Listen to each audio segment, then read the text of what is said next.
Je m'appelle Georgia, j'ai 27 ans. Je suis sage-femme clinicienne dans une structure hospitalière. J'exerce dans tous les services. Et je suis aussi sage-femme enseignante à la faculté de médecine de Nancy.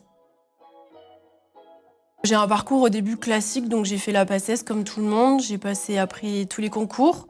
Après, j'ai fait l'école de sage-femme.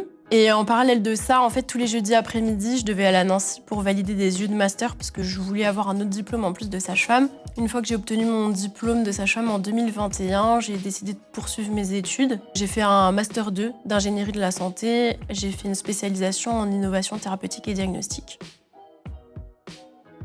Est-ce que j'ai eu des complications dans mes études? Non, pas franchement. En tout cas, la première année médecine, c'est une année qui est très difficile pour tout le monde. Je pense que ça reste quand même à la portée des étudiants qui sont motivés, il n'y a pas de souci.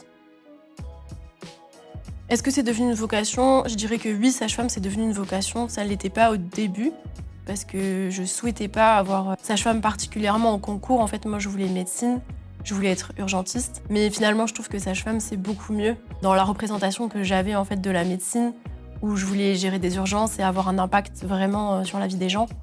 Sage-femme, c'est parfait.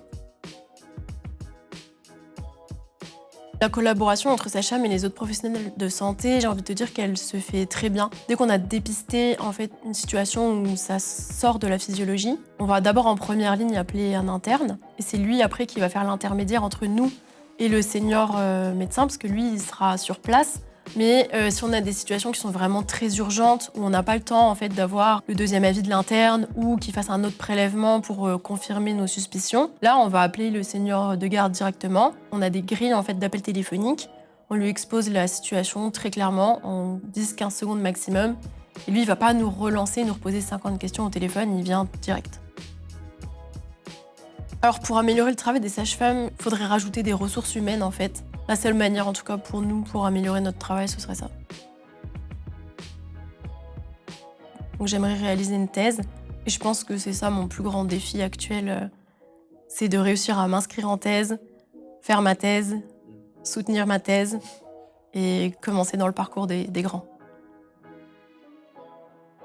En fait, c'était une idée que je voulais parce que ça s'inscrit dans mon parcours clinique recherche-enseignement. C'est vrai que je pensais pas être enseignante tout de suite si jeune.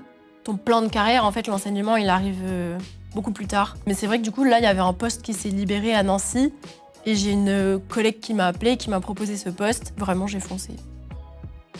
Est-ce que c'est dur d'avoir une classe? Oui, il faut constamment avoir l'intérêt des étudiants. Elles ont beaucoup d'attentes, elles ont beaucoup de questions, donc c'est pas difficile en soi de répondre à leurs questions parce que nous, on a vraiment envie de leur apprendre. Mais le plus dur, c'est quand elles viennent et qu'elles n'ont pas envie. Et on leur apporte cette nouvelle connaissance et finalement, il n'y a pas de... ça résonne pas en elles. Et je pense que c'est ça le plus dur. Est-ce que je me vois faire la même profession dans 20 ans? Oui, c'est l'objectif. Dès que j'arriverai à allier en fait, les 3 axes de clinique, enseignement et recherche, je suis partie pour toute ma vie. Pratique, tous les jours. Désolée les filles, mais l'hôpital. La garde de nuit. Ma thèse. Mess. TP. Je suis en crocs. Papy. À lunettes. Jeux vidéo. Je peux pas choisir. Harry Potter.